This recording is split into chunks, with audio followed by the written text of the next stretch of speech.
It's Laura. Succulent dog. It's Laura Eubanks of Design for Serenity with Bentley the Succulent Dog and your succulent tip of the day in my front courtyard. And I'm sorry, it's so distracting because I've got so many little things going on all around me. But any rate, as promised, I wanted to walk you through the process of dealing with this Runamucky Fred Ives. Now, some of you have commented, oh, it's reaching for the sun. No, it gets plenty of sun. It's just too heavy. And the weight of the branches has caused it to fall. And in no universe does this look good. In no universe. So here I have this beautiful pot with this majestic Pachypodium Geayi and my adorable ceramic bird and my little Echeveria imbricata that I took from a client and am rooting because I don't have any in my garden right now, and then this hot mess. So if you have a situation like this, it is a very easy fix.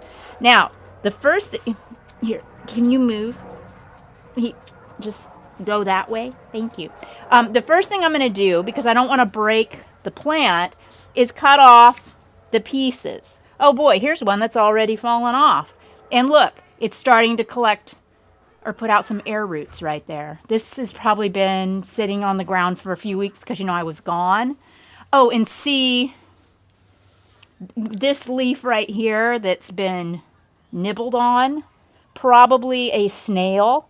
Some of you have been commenting that your plant leaves are marred. They have like little freckles on them or, marks, and you're looking around and you're not seeing any insects or anything and you're so perplexed. Well, remember, the insect damage probably happened a few weeks ago, maybe longer, and what you're seeing now is scarring.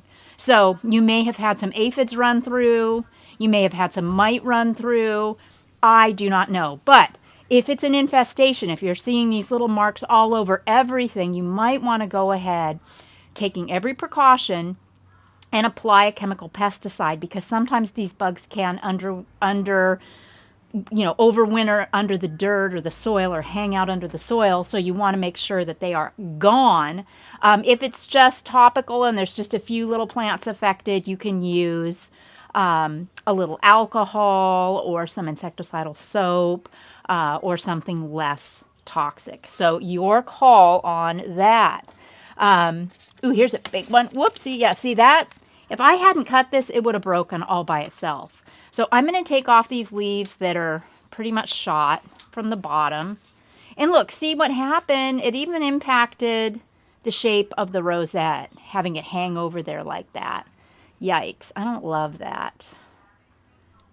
I do not love that. Yeah, and that scratch is from the wall. So had I been home, I would have gotten after this a lot sooner. But you know what? In this plant's infinite wisdom, it's going to figure it out. Meanwhile, we will just continue to move forward with our Fred Ives. So now we have all of the rosettes off. Now, here's a couple schools of thought. Some of you will say, oh, well, I'm just going to leave that alone there, and it's going to throw babies off from beneath the cut, and eventually it'll all fill back out. And you're probably right. But who wants to look at that in the meantime? Not this girl. So, no, I'm going to take this out completely. And I had just set this in here as a cutting a couple of years ago anyway, so there's not a whole lot happening in the way of roots. Look at that. Isn't that a hoot? Just plants. Especially Fred Ives is so tough. You can just pretty much drop it anywhere and it'll figure it out. So, okay. This is something that you can pot up if you want to put it over in your garden of death and, give it an opportunity. I don't. I have plenty of Fred Ives right here. Fred Ives is another great one for leaf propagation. There's so much water in these big, thick leaves that you're almost guaranteed to get a plantlet at the base of this leaf if you set it on dry potting soil like this and just wait. Longer than that, you may have to wait weeks, but you should get a plantlet right there. Okay, decision time. Oh, Doesn't this look so clean and nice? Don't you almost just want me to walk away at this point? Oh, I've got my 3 elements. I am tempted to let that ride. What do you think, Hannah? Should I plant the Fred Ives back in it or just leave it? Well, why don't you see? And then if you don't like it, you can take it out. Well, okay. Hannah says to give it a shot, and if I don't like it, take it out. That's the beauty of these plants. Yeah, I kind of know already. But, okay, for the sake of demonstration, I want to take the best looking rosette, which I think is this one, and I'm going to limb it up because I want to have something to press into the soil. Okay, then just the soil's already soft because I had pulled it out, and I'm just going to set it right back in there. What do we think? It is. It actually it is really pretty, and you can see this this exposure. This will get sun, this pot, for well till well into the afternoon. So this just looks cleaner, tidier. I've got these guys now to mess with and to play with somewhere else in the garden. This is extremely exciting. I love doing this because I get extra plants out of the deal. Yeah, we will just let this ride. We won't put any water on this until this plant hardens off, which will take a week or so. This Pachypodium I've had in this pot for probably 3 or 4 years. I love it. Look at this. Is your Pachypodiums, are they doing this? Not a problem. This is just deciduation from cold. It got a little chilly, so the leaves are starting to fall off. You can remove those because it just doesn't look good, you know, with those leaves.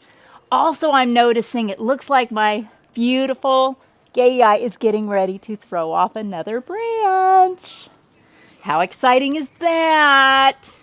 Woohoo! So yes, yeah, that's a little bump right there. I think it's going to branch. What have I spent? 5 minutes, really? I haven't even begun to break a sweat. And look at the impact that I have made in my courtyard. Is this not the most satisfying thing that you will ever do in your life? It's working in the garden. Ugh. My gosh. Can I reach that last one? I can't get it. I know. You want to try? Careful. There's a cactus at your foot. Yes, Hannah. Yay, she did it. All right, so voila. 5 minutes. We reset, pulled out, reset this Fred Ives. We've got lots more big rosettes to work with. We've got leaves we can propagate.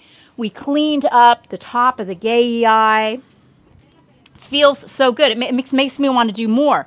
Would you like to see the rest of the courtyard and what I've got going in here? This little pot does not have any drainage. These are little balloon cactus, and look at what a hot mess they are. I mean, this is probably one of the first things I ever planted. I didn't know any better. These were really cute and small, and I put them in this pot with no drainage, and every time it rains, it just sits in water, and these cactus just continue to not die. I don't know. But this is something that I might separate and do something else with because I'm not loving the way that looks with all the scars. But it does have some sentimental value to me. This chair I bought already planted out at a Master Gardener event, God, 5 or 6 years ago. I've got a tillansia in here and just a bunch of cuttings. I just keep moving cuttings through and cuttings through and cuttings through. This just brings me so much pleasure. My little rock with the agave in it. Really, really happy with that. A lot of you have commented on my girl with her hair. Jeff Goodearth from Tennessee sent me that planter. I just love it.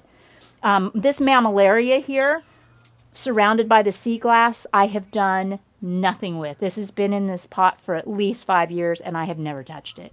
just don't, I've never watered it. I've never done anything except enjoy it. This is a new introduction. It's an agave sun glow that I got at Oasis Water Efficient, and I'm in love with that plant.